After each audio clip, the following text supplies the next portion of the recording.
যৌনরসের স্বল্পতা যদি আমাদের ভেতরে দেখা দেয়, এর বেশ কিছু লক্ষণ নিয়ে পোস্ট কিন্তু আমি করেছি, কিছু ভিডিও আমার পেজে আছে। এই জাতীয় লক্ষণ আপনার ভেতরে দেখা গেলে এটার কি সমাধান হবে এই বিষয় নিয়ে অনেকেই আমাদের পেজে জানতে চেয়েছেন। আজকে ভিডিওতে আমরা এটা নিয়েই বিস্তারিত জানব। যৌনরসের পুরুষদের ক্ষেত্রে এবং মহিলাদের ক্ষেত্রে কিন্তু ভিন্ন ভিন্ন রকমের হরমোন রস কাজ করে। বিশেষ করে পুরুষদের ক্ষেত্রে টেস্টোস্টেরন এবং মহিলাদের ক্ষেত্রে ইস্ট্রোজেন এবং প্রোজেস্টেরন নামক যে রসগুলো রয়েছে, এগুলোই আমাদের যৌন চাহিদা এবং যৌন জীবনের পাশাপাশি একটা সুস্থ স্বাভাবিক জীবনযাপনের জন্যও কিন্তু অপরিহার্য। তো এই রসগুলো যে পুরুষদেরটা মহিলাদের ভেতরে থাকবে না এবং মহিলাদেরটা পুরুষদের ভেতরে থাকবে না, বিষয়টি এমন নয়। এই টেস্টোস্টেরন রস কিন্তু মহিলাদের ভেতরেও থাকে এবং ইস্ট্রোজেন প্রোজেস্টেরন নামক রসগুলো কিন্তু পুরুষদের ভেতরেও থাকে, কিন্তু তার মাত্রা থাকে অতি সামান্য।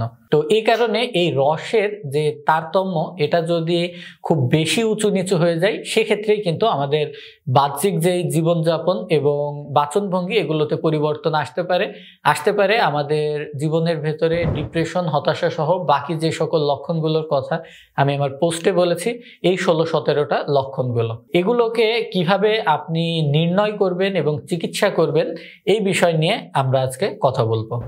যদি আপনার এর ভেতরে অন্তত পক্ষে 2 থেকে 3টি অথবা এর বেশি লক্ষণ দেখা দেয়, তাহলে কিন্তু অবশ্যই আপনার উচিত হবে আপনার নিকটস্থ একজন ডাক্তারের কাছে গিয়ে, যদি আপনি পুরুষ হন তাহলে আপনার সেরাম টেস্টোস্টেরন লেভেলটি নির্ণয় করা, এবং যদি আপনি মহিলা হন ইস্ট্রোজেন এবং প্রোজেস্টেরনের কি মাত্রা আছে এটা মাসিকের 2 থেকে 3 নাম্বার দিনে পরিমাপ করে দেখা। এগুলোর কারণে কিন্তু স্বামী স্ত্রীর ভেতরে ডিভোর্স এবং সম্পর্কের ছাড়াছাড়ির মতন ভয়ঙ্কর এবং জঘন্য ঘটনাও কিন্তু ঘটে থাকে। তো এই কারণে আপনার ভেতরে এই লক্ষণগুলো দেখা দিলে আপনার প্রথম কাজ হবে একজন ডাক্তারের পরামর্শ নিয়ে আপনার শরীরের ভেতরে হরমোনের পয়েন্ট কতটুকু আছে সেটাকে নির্ণয় করে নেওয়া।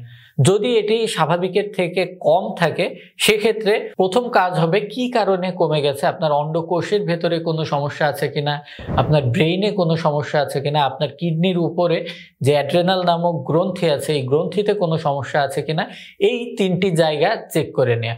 কারণ এই 3 জায়গা থেকেই কিন্তু আমাদের শরীরে যৌন রসের যে একটা নেটওয়ার্ক আছে, এই নেটওয়ার্কটি কাজ করে এবং যৌন রসের উৎপন্ন হয়।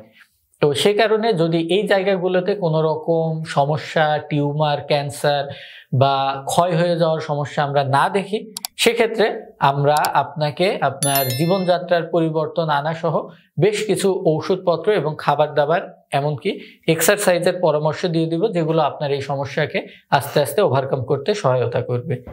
এছাড়া আমাদের বর্তমান সমাজে কমন কারণ হচ্ছে এই রসগুলো কমে যাওয়ার। সেগুলোর ভেতরে রয়েছে ডায়াবেটিস, ওজনের আধিক্যতা, অতিরিক্ত পরিমাণে চিনি এবং এই চিনি জাতীয় খাবার দাবার খাওয়া, এমনকি ফাস্ট ফুডও কিন্তু আপনার এই যৌন রসকে কমিয়ে ফেলতে পারে।